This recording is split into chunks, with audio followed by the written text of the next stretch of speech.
사랑하는 영락교회 지체들에게 주 안에서 평화 인사를 전합니다.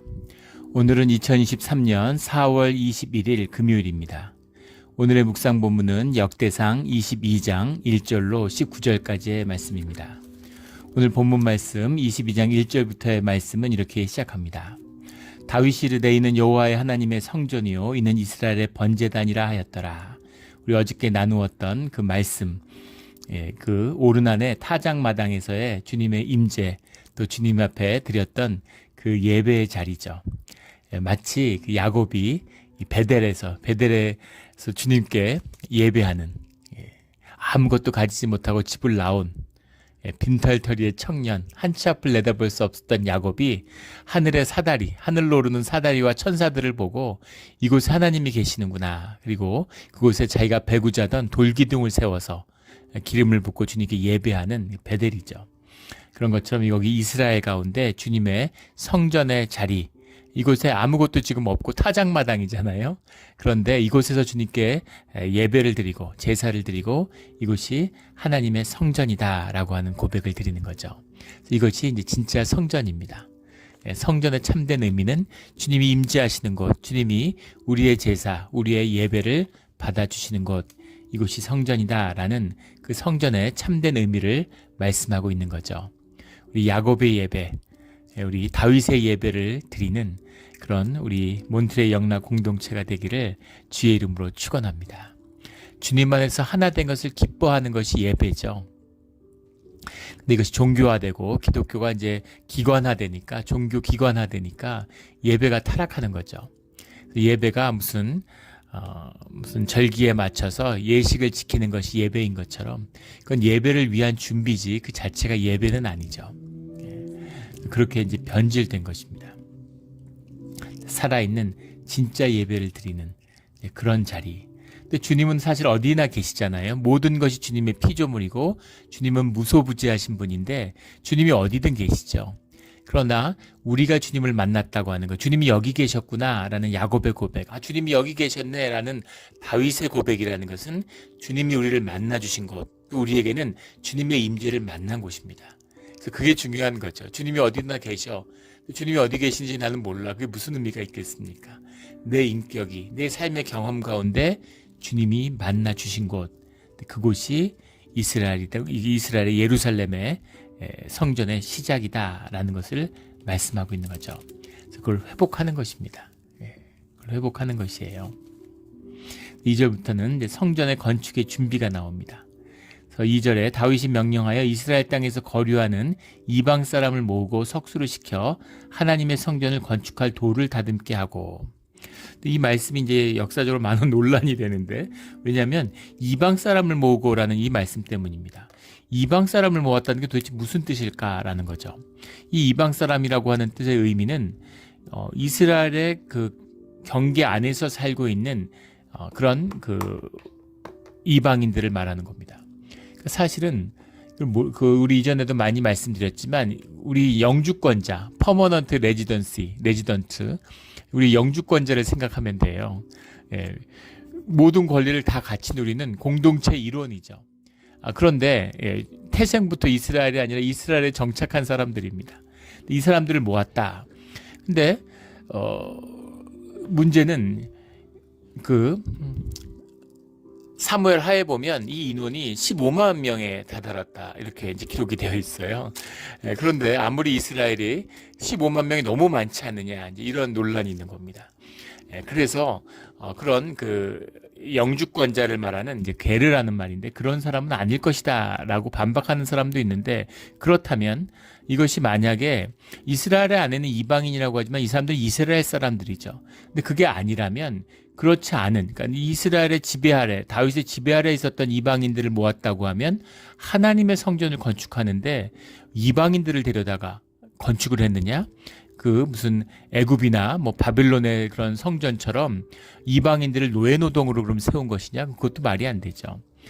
그래서 이것은 이스라엘 가운데 있는 그 이방 사람들, 교류가 활발해지잖아요. 기본적으로 목축국가고 농업국가죠, 이스라엘은. 근데 이 안에서 이제 건축을 하려고 그러니까 석수를 시키고 기술자들을 모으고, 이러니까 이제 그 이스라엘의 있지 않은 외부에서 들어온 전문가들, 그런 사람들의 힘을 빌렸다, 이렇게 보는 것이 맞겠죠. 이게 시작되는 겁니다. 이 솔로몬의 성전, 이 다윗의 성전의 건축이라는 것이 우리 그 역사 가운데 보면 지금도 있죠. 프리메이슨이라는 게 있습니다. 샌프란시스코 제일 센터에 가면 프리메이슨 센터, 어느 도시에 가나 미국에서 중심에 있고, 런던에 가도 그 프리메이슨 센터라는 게 아주 어마어마한 게 있어요. 모든 많은 음모론에 얽혀 있고, 예, 그 다음에 그런 지금도 그런 음모론이 많죠. 아주 미스테리에 휩싸인 것 같이. 예, 근데 그 프리메이슨 단체에서는 이 솔로몬의 성전의 건축을 그들의 시작이라고 봅니다. 그러니까 진짜 그렇다는 게 아니라 그들이 이제 기원을 그렇게 이제 올라가는 거죠. 프리메이슨이라는 게 자유로운 석공이라는 뜻이잖아요. 그러니까는 사실은 그 당시에 모든 일꾼들이 그 지역에 묶여 있죠. 예, 그 사람들이 자기 이사 가고 싶다고 마음대로 가는 게 아니에요. 지금도 마찬가지죠. 내가 한국 사는데 미국 가서 살아야 되겠다고 미국에 갈 수 있는 게 아니잖아요. 허락을 맡아야 되는 거죠. 하물며 이 시대에는 더 말할 것도 없죠. 그런데 대규모 건축을 해야 되니까 기술 있는 사람들 다 끌어모으는 겁니다. 그래서 석공들이 봉건 영주나 왕국에 귀속되지 않고 자유롭게 다니면서 일을 할 수 있었던 거예요. 기술자들이. 그런 기술자들의 연합, 연대, 이것이 이제 프리메이슨의 시작이다라고 하는데, 어쨌든 이 팔레스타인 지역, 이 소아시아 지역에서의 성전 건축이라는 게 그 시대에도 역사에도 많은 영향과 변화를 끼쳤다라는 사실을 볼 수 있는 거죠. 그래서 어마어마한 사건인 겁니다. 이런 성전을 짓겠다, 주님을 위한, 주님이 함께하는 성전을 짓겠다, 그런 이제 마음을 다윗이 품은 거죠. 3절에 보면 또 문짝목과 거물못에 쓸 철을 만큼 준비하고, 무게를 달 수 없을 만큼 심이 많은 놋을 준비하고, 무게를 달 수 없을 만큼 굉장히 준비에 심혈을 기울였다는, 정성을 다했다는 거죠.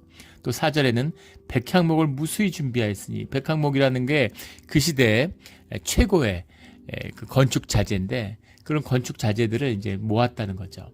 5절에 다윗이 이르되 내 아들 솔로몬은 어리고 미숙하고 여호와를 위하여 건축할 성전은 극히 웅장하여 만국의 명성과 영광이 있게 하여야 할지라. 그러므로 내가 이제 그것을 위하여 준비하리라. 자식이 그것을 준비하기는 어려우니까 내가 그것을 준비해서 아들이 세울 수 있도록 준비해 놓겠다라는 겁니다. 그런데 이제 솔로몬은 어리고, 이때 솔로몬은 지금 다윗의 마지막 때죠. 솔로몬은 어리다고 그랬는데, 솔로몬이 이때 나이가 몇 살쯤 됐을까에 대한 이제 여러 해석들이 있습니다. 솔로몬의 나이를 추측할 수 있는 것 중에 하나는 역대하 12장에 보면 솔로몬이 이제 40년을 집권하고 아들 르호보암에게 왕위를 물려주는데, 그때 르호보암의 나이가 41살이라고 나오죠. 그러니까 솔로몬이 즉위했을 때는 1살 된 아들이 있었던 겁니다. 그리고 유대 고대사를 썼던 요세푸스의 기록에 보면 이때 솔로몬의 나이가 16살이었다, 이렇게 나옵니다. 16살이면 이거 완전히 지금 같으면 애라고 생각하는데, 지금 16살하고는 다르죠. 지금 느낌으로 하면 26살보다도 정도 느낌 좀 되지 않았을까 싶어요. 예, 13살, 14살 결혼을 하기 때문에, 저희 할아버지가 12살에 결혼을 해서 16살에 저희의 큰 고모를 낳았습니다. 예, 그래서 아들이 없어서 너무너무 이제 다들 걱정을 했는데, 종손인데 아들이 없다고. 그래서 결혼한 지 9년 만에 아들을 낳았는데, 그게 저희 아버지죠. 근데 저희 아버지가 태어났을 때가 할아버지 나이가 20살이셨어요. 20살에 결혼한 지 9년 만에 아들을 낳은 거죠. 귀한 아들을. 예. 물론 그 뒤로 7명을 더 낳으셨지만, 그래서 이때 이제 16세라는 나이는 지금 우리가 느끼는 것처럼 그렇게 어린 나이는 아닙니다. 근데 이제 그런 걸 강의하거나 주석하거나 이런 걸 들어보면, 그렇게 어릴 리가 있느냐, 요세푸스가 얘기한 것처럼 어떻게 그렇게 어린 나이에 애를 낳느냐, 그건 요즘 생각이지 이 시대에는 그렇게 어린 나이가 아니었다라는 겁니다. 요즘에 교회에 보면 유스 그룹들, 고등학생들인데 완전히 애들같이, 예전에 유치부 애들같이 그렇게 대우를 받아요. 근데 우리 아버지 세대 교회, 우리 앞선 세대의 교회에서는 그분들, 그 교회 한국의 부흥의 세대죠. 그분들은 고등학교 때 교회에서 교사하고 교회에서 간사하고, 여기서 아이들 다 가리키고 교회 중직자로 다 활동했습니다. 그래서 전도도 가고, 그리고 한 20, 30년 전만 해도 유수야들이 그런 단기 선교 같은 것 가서 일들을 많이 했어요. 근데 점점 이게 뭔가 고령화 사회가 돼서 그럴 수도 있고 또 뭔가 영적으로 좀 퇴보해서 그런 걸 수도 있고 정확한 이유는 모르겠지만 아니면 이제 전체적으로 나이에서 차지하는 비중들 그 한국의 80년대 나이 스펙트럼과 지금의 스펙트럼을 비교하면 지금 50세면 80년대에는 80년대 50대는 지금의 35세 정도에 해당된답니다. 고령화 사회가 됐기 때문이죠. 뭐 그런 차이도 있겠죠. 이런 것처럼 솔로몬이 실제 어렸지만 그리고 뭐 아버지가 보기에는 어려 보이겠죠. 실제 나이도 어렸지만 근데 지금 우리의 그런 느낌은 아니다라는 겁니다. 솔로몬이 이걸 준비하기는 쉽지 않을 거다. 왕국을 차지하고 다스리고 이런 걸 하기도 쉽지 않은데 성전을 만들어야 되는 게 절체절명의 그 다윗의 꿈이고 또 다윗이 이루어야 할 그런 소명이니까 그것을 위해서 제게 준비를 다 한다는 거죠. 이것이 신앙의 모습입니다.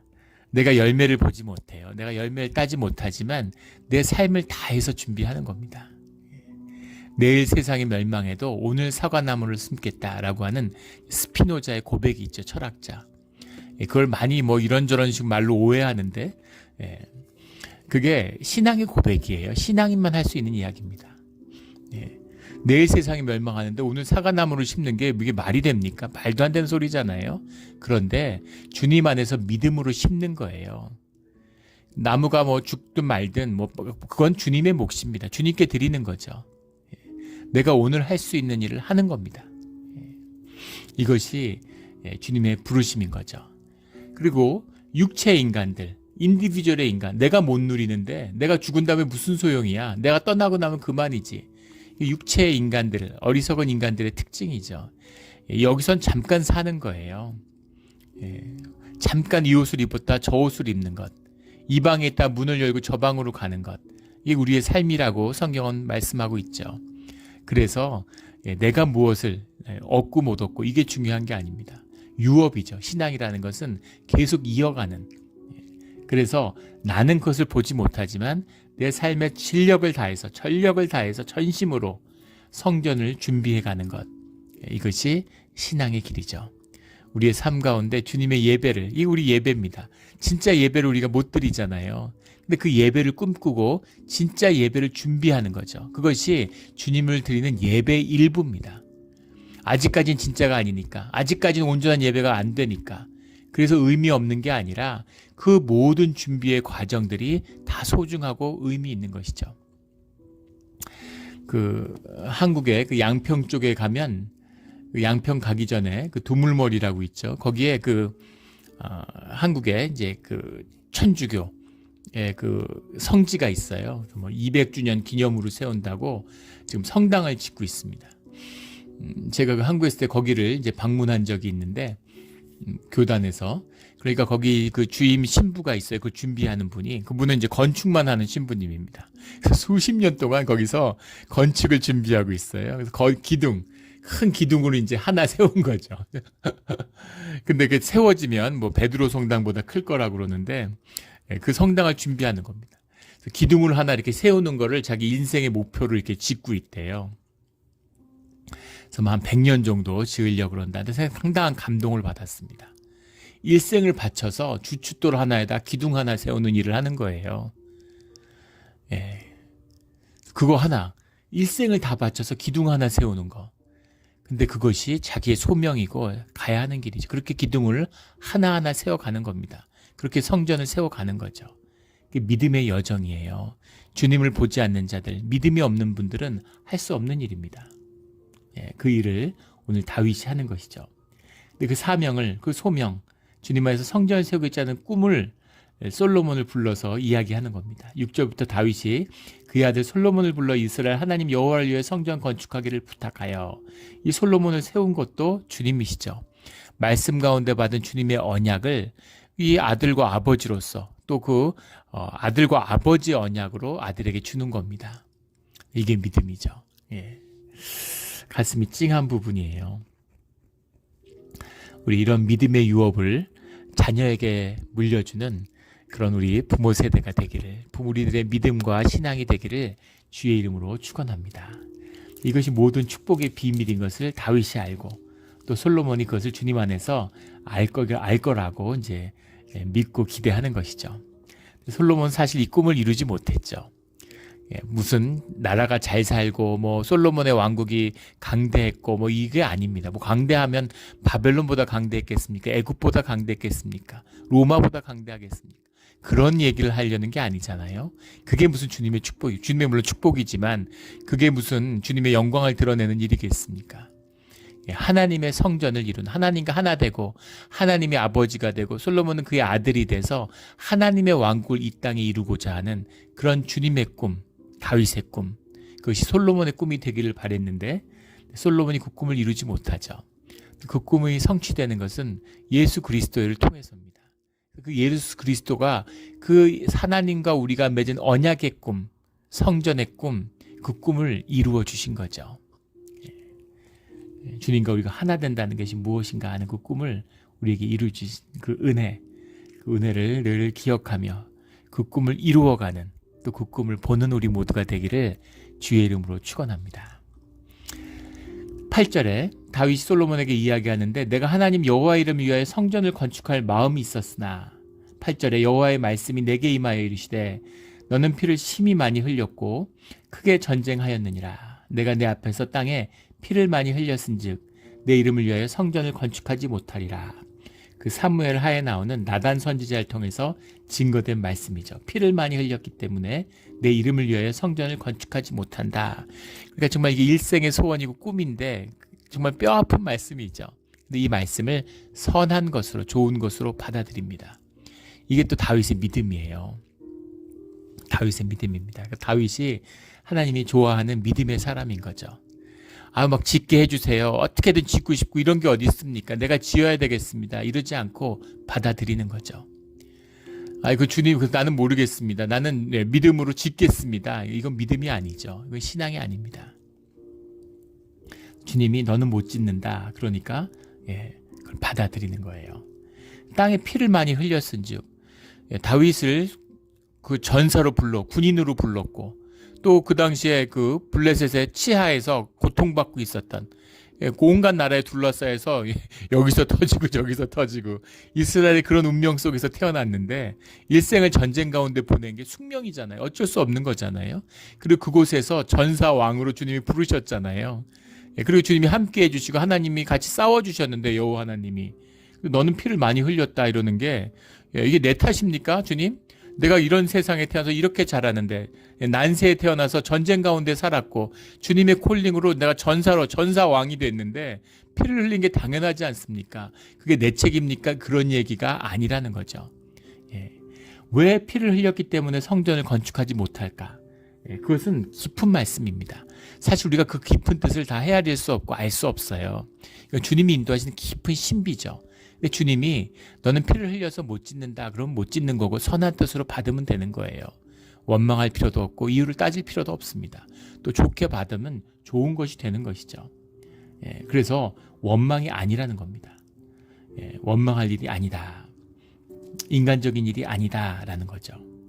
그리고 이것을 사명에 관한 것이냐. 다윗은 군인으로 부름받았고 솔로몬은 제사장으로 부름받았느냐. 물론 그렇게 볼 수도 있겠지만 꼭 그렇게만 헤아릴 수도 없는 것입니다. 그러면 이 역할 저 역할이 구분되어 가지고 이 역할을 하는 사람들은 이 역할로 넘어오지 못하느냐, 꼭 그런 의미도 있을 수 있겠으나 그렇게만 보기도 어려운 것이다 라는 것이죠. 제사장의 부름이 있고 사사의 부름이 있느냐, 같이 하는 사람도 있잖아요. 사무엘처럼. 그러나 주님의 소명 가운데에서 역할이 있고, 근데 이 역할 가운데 뭔가 피를 통한 원망 같은 게 있겠지만 그 원망 때문이었을까? 근데 그렇게 보기도 어렵다는 거죠. 왜냐하면 주님의 소명 가운데 이루어간 일이기 때문입니다. 그러니까 그렇게 보기도 어렵고, 사명이 구분된 것이냐? 그렇다면 성전을 준비하고 성전을 이 오르나는 타작마당에서 들여서 받은 것이 주님이잖아요. 그 가장 사실은 다윗의 최악의 순간에서 그것을 반전으로 만들어 놓은 그 예배의 의미, 그 예배를 살린 게 다윗의 삶이고 다윗의 부르심이죠. 다윗의 부름입니다. 근데 그 부름의 그 참된 뜻을 이루는 것을 솔로몬을 통해서 하시겠다라고 주님이 말씀하시는 거죠. 근데 이것을 나는 다윗이고 내 자식은 솔로몬인데 이렇게 보면 이게 해결이 안 나는 거예요. 그러니까 복잡해지는 겁니다. 이것을 하나로 봐야 되는 것이죠. 한 가족으로 보는 거예요. 주님이 나를 부르셨다는 건 가족이 있는데 나만 구원하셨다. 그렇게 부르시지 않는다는 거죠. 왜 나를 부르셨을까? 모든 나를 주님이 부르셨다는 건 내 가족을 모두 다 구원하시겠다라고 하는 주님의 초청이에요. 내가 새벽에 기도하는 건 우리 교회의 모든 사람과 내 기도의 중보를 주님이 받으시겠다라고 하는 주님의 초청인 겁니다. 그래서 다윗 따로 솔로몬 따로 왜 다윗이 아니고 솔로몬이었느냐 이런 관점과 접근 자체가 사실은 초점을 벗어난 거라는 이야기인 거죠. 그 이유를 찾으려고 그러니까 뭐 피해의 원망 때문이다, 뭐 소명이 구별됐기 때문이다, 자꾸 이런 해석을 하는데 그 해석이 아니라 주님의 은혜 가운데 풀어가시는 주님의 인도하심이다. 이렇게 보는 것이 맞겠죠. 이것이 우리의 신앙의 여정이에요. 그리고 다윗도 솔로몬이 그것을 이뤄내는 것에 대한 기쁨으로 그것을 받는 겁니다. 그러니까 그 소명대로 전심을 다해서 기쁨으로 일할 수 있는 것이죠. 내가 공부 열심히 했는데 내가 정말 똑똑하고 공부 열심히 하고 싶었는데 그래서 나는 진짜 하버드 가서 한번 공부하고 싶었는데 근데 그것은 내 꿈을 이루지 못해요. 근데 자식이 하버드를 가는 겁니다. 그러면 그 기쁨이 내가 가는 것보다 더 큰 기쁨으로 내가 누리게 되는 거죠. 이게 사랑의 비밀입니다. 사랑의 비밀이에요. 우리가 우리가 정욕에 붙들리면 자식이 가고 안 가고 내가 죽은 다음에 무슨 일이 있든 무슨 상관이야. 내가 누리는 게 중요하지. 그렇지 않아요. 눈이 뜨여지면 영이 열리면 사랑의 그 영의 결실이 맺어지면 그 더 큰 기쁨을 내가 나누고 누리게 되는 거예요. 이 나눔 누림의 비밀입니다. 자식을 통해서 아버지의 꿈을 이루어 주시는 거죠. 이거 귀하고 큰 은혜예요. 9절에 보라 한 아들이 내게서 나리니 그는 온순한 사람이라. 모세에게 주셨던 말씀이죠. 그래서 주님이 부르심이라는 건 주님이 성경을 보면 제일 싫어하는 사람이 교만한 사람입니다. 교만하면 안 돼요. 사람이 겸손해야 되는 거예요. 주님 안에서. 그 주님이 하신 일인데 주님과 떠났느냐 안 떠났느냐 이것이 이제 교만하냐 안 하냐 이제 여기에 달려 있는 거죠. 뭐 이건 분명한 것 같습니다. 영이 흐려지면 말씀이 약해지면 주님의 임재에서 떨어지면 그럼 사람이 교만해지죠. 그런데 말씀을 묵상하고 주님과 가까이 가면 십자가에 가까이 가면 사람이 겸손해져요. 사람의 마음입니다. 그는 온순한 사람이라 내가 그로 주변의 모든 대적에게서 평온을 얻게 하리라. 평강의 사람이다. 그런 거죠. 그 이름을 솔로몬이라 하니 이름이 솔로몬이에요. 셸로모흐라는 말이죠. 원문은 셸로모흐, 솔로몬, 셸로모흐라는 게 우리가 잘 아는 샬렘, 샬롬 하는 우리가 샬롬 하고 인사하는 그 샬롬이죠. 평강이 있을지어다. 샬롬, 피스 하는 거 샬롬, 셸로모흐. 이름이 샬롬이니까 평강의 아들이다. 평안을 누리는 주님만에서 그 온전한 성품으로 모든 사람의 연합하는 하나 되는 화목이죠. 화목의 이름을 줬다. 이 교회의 꿈이기도 하잖아요. 교회가 화목을 이루는 겁니다. 교회는 화목해야 돼요. 이게 주님의 임재의 비밀이고 주님이 함께하는 비밀입니다. 그래서 교회에서 뭐 교리 같은 거 내세우면서 막 정죄하고 이건 마귀의 짓이에요. 늘 마귀는 종교의 이름으로 다가옵니다. 사랑과 화목하면 뭐 문제가 뭐가 있어요? 교회에 문제될 게 뭐가 있습니까? 다 은혜와 사랑으로 품고 받을 수 있는 것이죠. 화목을 이루는 화목의 이름 솔로몬을 주겠다. 솔로몬을 너의 아들로 준다 이거죠. 이는 내가 그의 생전에 평안과 안일함을 이스라엘에게 줄 것임이니라. 평안이라는 게 레샬롬 앞에 나오는 솔로몬과 같은 말이죠. 근데 뒤에 안일함을 주겠다. 이게 해석을 이렇게 하면 안 되죠. 안일함이라는 건 한국에서는 가치가 이입된 말이죠. 안일함은 좋은 말이 아니에요. 안일함을 줄 리가 없죠. 주님은 안일함을 주지 않습니다. 이것은 바쉐케트라는 말인데 바쉐케트라는 말이 이제 샤가트라는 말이 원형입니다. 샤카트라는 말은 이제 영어로 하면 to be quiet, 조용하다, 잠잠하다 이런 말이에요. 이 말을 해석한다면 평안과 함께 평강이라고 해야 맞죠. 평강. 편안할 강자. 이 편안하다는 이 편안할 강. 제 이름이 이제 조강윤이잖아요. 이 강이 편안할 강입니다. 평강이에요. 평강.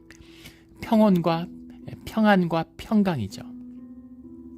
그 평강을 평안이라고 하는 건 샬롬이라는 게 어떤 내적인 의미, 내 안에서의 온전함, 조화로움, 온순함 이런 것이라고 한다면 평강이라고 하는 건 그 너의 주변의 모든 것에 대해서 평온을 얻게 된다. 그러니까 그런 관계적인 측면, 조건, 환경 이 모든 것에 있어서의 평화를 의미하는 거죠. 두 개가 맞물려 있는 평안과 평강, 샬롬과 쉐케트인 거죠. 이것을 이스라엘에게 준다. 솔로몬의 치세 가운데 이것이 주님이 다스리는 화목의 나라의 꿈입니다. 그래서 비슷하게 갔는데 안타까운 건 이 다윗의 꿈을 이제 솔로몬이 잊지 못한다는 겁니다. 인간의 문제죠. 그리스도가 아니면, 예수님이 오시지 않으면, 예수님과 함께하지 않으면 그러면 여호와의 꿈을 우리가 만나고 이루어갈 수 없는 것이죠.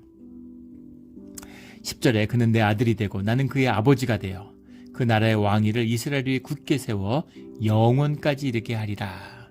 솔로몬이 무슨 왕이 된다고 이 하나님의 영광이 영원까지, 그 나라가 영원까지 가겠어요. 하나님의 나라이기 때문인 거죠. 주님의 통치이기 때문인 겁니다.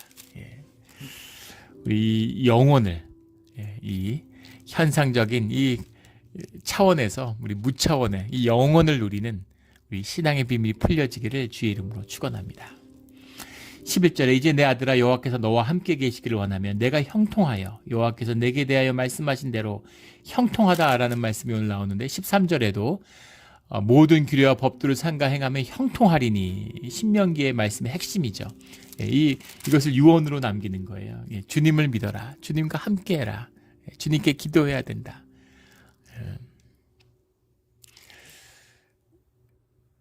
나에게 남은 시간이 3분밖에 없다면 그 예전에 비행기 테러로 9.11 때 그 펜실바니아 비행기가 추락했잖아요. 영웅적인 사람들이죠. 뉴욕에 가서 원래 들이받으려고 그랬는데 그랬으면 더 많은 피해자가 났을 텐데 사람들이 저항해서 그게 이제 펜실바니아에 떨어졌다. 마지막 시간에 휴대폰으로 가족들에게 보낸 메시지들 그게 이제 남아가지고 책으로 나온 적이 있죠. 근데 그 책 가운데 보면 그 메시지가 크게 두 개예요. 하나는 사랑한다, 하나는 미안하다. 다 가족에게 남긴 이야기죠. 마지막에는 와이프나 자녀들에게 메시지를 남겼어요. 미안하다, 사랑하다. 우리 삶의 생명의 중심적인 메시지입니다. 자식에게 마지막으로 한마디를 남겨야 된다면 유언으로 내 인생을 걸고 한마디를 남겨야 된다면 그 진실한 한마디의 유언은 뭐가 될까? 하나님은 살아계시고 하나님한테 기도해야 된다. 늘 기도해라. 이 한마디를 남길 것 같아요. 저라면. 그거보다 소중한 건 없고 그것만 붙잡으면 인생이 코드인 거죠. 그것만 붙잡으면 다른 건 다 풀릴 수 있으니까 다 그 안에서 너의 삶에 자기 삶에 진실하게 살아가게 되면 많은 삶의 문제들을 만나게 되겠지만 그 문제를 풀 수 있는 비밀은 주님과 함께하는 하나님께 기도하고 예배해야 된다. 예배자가 돼야 된다. 그거 하나인 것이죠. 그거 하나입니다. 세상이 너무 험해지고 너무 100년, 1000년에 나올 만한 그런 재난들이 1년에 몇 번씩 나타나는 그런 세상이 됐습니다. 세상이 너무 악해요. 세상에 범죄가 들끓고 어떤 세상이 될지. 근데 이 세상에서 우리 아이들이, 자녀들이 어떻게 살아가겠습니까? 이 험한 세상에서 그것을 살아갈 수 있는 하나의 비밀, 그것이 예배다라는 것이죠. 그 예배의 비밀이 또 성전의 비밀이기도 합니다. 이게 형통의 비밀이에요. 우리가 형통이란 말이 기가 막히게 번역이 됐는데 영어에 보면 이것을 어드밴스, 프라스퍼러 이렇게 쓰는데 그런 게 아니죠. 이건 정말 말 그대로 형통입니다. 형통이라는 말이 배 히찔라타라는 말인데 히찔라타라는 말, 13절에 나오는 타찔라흐라는 말, 타찔리라 같은 말이죠. 이 찔리야흐라고 하는 말이 타찔리야흐라는 말, 이 말이 주님과 함께한다는 말입니다. 주님이 함께하니까 주님의 모든 피조물이잖아요. 그 주님의 질서가 임하는데 형통한 모든 게 그냥 저절로 아주 순조롭게 돌아가는 거죠. 주님의 가시는 길 가운데 주님의 섭리가 다 통하고 피조물의 모든 섭리가 통하는데 화목하는 거죠. 이것이 형통입니다. 술술 풀리는 거예요. 술술 풀린다는 의미가 뭐냐면 이것이 무슨 대박 난다, 이것이 무슨 그런 성공한다 이런 의미가 아닙니다. 착각하면 안 돼요. 주님과 함께하는 길은 쉬운 길입니다. 내 멍에는 그 가볍다라고 주님이 말씀하시는, 어떻게 그게 가벼울 수가 있어요? 주님의 멍에이기 때문인 거죠. 무거운 짐진 자라 다 내게로 오라, 이렇게 주님이 말씀하시잖아요. 우리가 무겁고 힘들어요. 사는 게 너무 힘들어요. 너무 버거워요. 대한민국이 뭐 선진국 됐다 그러는데 자살률이 점점 늘어납니다. 청년들은 헬주선이라고 그러잖아요. 죽으려고 그래, 힘들어서. 뭐가 그렇게 힘들까? 내 짐, 내 멍에이기 때문인 것이죠. 뭘 지어야 되는지도 모르고, 내가 누군지 모르는데 내 멍에가 뭔지를 알아요. 엉뚱한 거, 세상 짐이란 짐은 다 지고 성공하겠다고, 남보다 잘 되겠다고. 너무너무 힘든 거죠. 주님과 함께하는 삶. 이 삶은 세상 눈으로 보기에는 망한 것 같이 보일 수도 있고, 세상 눈으로 보면은 정말 엉뚱한 지고 미친 짓 같이 보일 수 있어요. 그러나 그 길은 복된 길이고, 그 길은 형통의 길이고, 그 길은 참 쉬운 길입니다. 평안의 길인 거죠. 평강의 길인 거예요. 우리 주님 안에서 형통하는 우리 주의 자녀들이 되기를 주의 이름으로 축원합니다. 14절, 내가 환난 중에 여호와의 성전을 위하여 금 10만 달란트와 은 100만 달란트와 녹과 철과 그 무게를 달 수 없을 만큼 심히 많이 준비하였고. 근데 여기서 금 10만 달란트인데 한 달란트가 34톤 정도 되죠. 뭐 한 20톤에서 40톤 사이인데 34톤 정도라고 했습니다. 금 10만 달란트면 3,400톤이에요. 3,400톤이면 우리 인류의 역사에서 지금 세상에서 인류가 지구에서 모두 캐낸 금, 물론 더 남아있겠지만 지금까지 빛을 보고 세상에 나온 금을 다 합치면 8천 몇백 톤 정도 된다 그러죠. 근데 3,400톤을 어떻게 모았겠습니까? 솔로몬이 이스라엘의 전성기인데, 전성기에 보면 역대왕에 나오죠. 1년의 세수가 하나도 안 쓰고 세입이에요. 세입이 금 666달란트였다. 근데 그것도 666이라는 숫자가 세상의 완성, 세상에다 거둘 수 있는 모든 부를 다 이루었다, 이런 이야기입니다. 실제는 666달란트가 안 됐겠죠. 근데 금 10만 달란트를, 이게 뭐 시세로 따지면 뭐 아마 몇천조 될 겁니다. 그러니까 이거를 이제 모았을 리는 없죠. 그러니까 금 10만 달란트, 은 100만 달란트. 그러니까 모을 수 있는 만큼 내가 진짜 다 모았다. 말도 못하게 다 모았다, 이런 겁니다. 부에 대한 상징인 거죠. 주님이 축복하셨고 그 축복을 주님께 돌렸다, 이 의미입니다. 저희 이제 외할아버지가 부자셨어요. 그 할아버지 쪽, 친가 쪽은 아주 시골의 빈농이고 어렵게 농사지며 사시는 분들이었는데, 외가 쪽에 이제 굉장히 부유했습니다. 그래서 뭐 이제 외할아버지 형제들이 뭐 그 지역에서 뭐 국회의원도 하고 뭐 땅을 아주 그냥 지역의 유지였죠. 근데 이제 뭐 시골에 가면 상주, 저희 시골이 상주인데 그 아버지 어머니가 다 그 상주가 서울시보다도 커요. 그 군단이 지금 시가 됐지만 그 지방 시군에서 가장 부지가 넓은 곳이고 농업의 중심지입니다. 최대의 산출지 중에 하나죠. 그런데 거기에 세수로 거둔 그 벼를 수확하는 그 창고가 있어요. 근데 그 창고가 그 외갓집에서 쓰던 개인 가족 창고였다는 겁니다. 거대한 저수지가 있는데 그 저수지도 그 외할아버지가 그걸 팠다고, 여름에 거기서 뱃놀이를 하고, 어머니가 어린 시절에 그런 이야기들을 해주세요. 근데 외할아버지 형제분들이 그 지역의 뭐 대지주였는데, 일제시대 때 일본에 유학하고 전부 그러셨습니다. 일제시대 때 한성을 가는데 당신 땅만 밟고 갔다 왔다고 말을 타고 이제 그렇게 얘기합니다. 엄청난 뻥이죠. 아무리 뭐 땅에만큼 잘 살았다고 어떻게 자기 땅만 밟고 해서 한성을 갔다 왔겠어요. 근데 그만큼 땅이 많았다, 이제 이런 걸 얘기하는 거죠. 전설 같은 이야기. 금 10만 달란트와 은 100만 달란트를 모았다. 세상에 모든 부를 다 모았어. 왜? 네가 성전을 짓기 위한 그 준비를 위해서 내가 모은 거야. 이 꿈을 네가 받아야 된다. 이걸 네가 알아야 복을 누려. 네가 이 법도와 규례를 알면 형통하다. 강하고 담대하고 두려워하지 말고 놀라지 마라.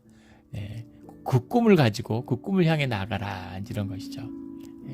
그런 다음에 다윗이 모든 방백에게 명령하여 솔로몬을 도우라, 17절에 하고 18절에 너희 하나님 여호와께서 너희와 함께 계시지 아니하냐.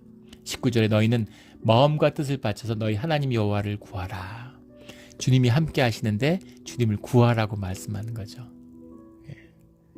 주님 믿음을 주시옵소서. 주님 믿습니다. 믿음을 더하여 주시옵소서. 우리의 믿음의 그런 아이러니죠. 주님 믿습니다. 믿음을 더하여 믿음이 있는데 믿음을 더하여 주시옵소서. 하나님이 너희와 함께 계시지 아니하느냐. 그러니 너희 하나님 여호와를 구하라. 함께 계시는데 구하라. 하나님을 알아가는 비밀입니다. 예배에 들어서 예배를 통해서 믿음을 통해서 믿음을 구하고 복 안에서 복을 구하고 축복 안에서 복을 더하는 이 신앙의 깊은 비밀, 끝이 없는 하나님의 이 영광의 비밀, 형통의 비밀이 우리의 삶, 우리 자녀들의 삶, 우리 공동체와 교회 앞에 활짝 열리기를 예수 그리스도의 이름으로 축원합니다. 아멘. 기도드리겠습니다. 하나님 아버지 감사합니다. 오늘 귀한 말씀, 성전의 말씀, 예배를 향한 그 꿈, 하나님 나라의 꿈을 다윗의 유언으로 나누게 해주시니 감사합니다. 다윗과 같은 믿음을 주시고 다윗과 같은 소명의 삶을 살게 하여 주시옵소서. 우리가 모자라고 죄가 많습니다. 그러나 주님의 은혜로 십자가의 보혈의 은혜가 우리와 함께합니다. 주님 그 화목을, 그 은혜를 누리며 살아가는 형통의 길을 걸어가는 우리의 삶의 자리가 되게 하여 주시옵소서. 주님 함께 하시니 감사합니다. 더 깊은 주님을 구하는 그 믿음과 기도를 더하여 주시옵소서. 감사하며 예수 그리스도 이름으로 기도드렸습니다. 아멘.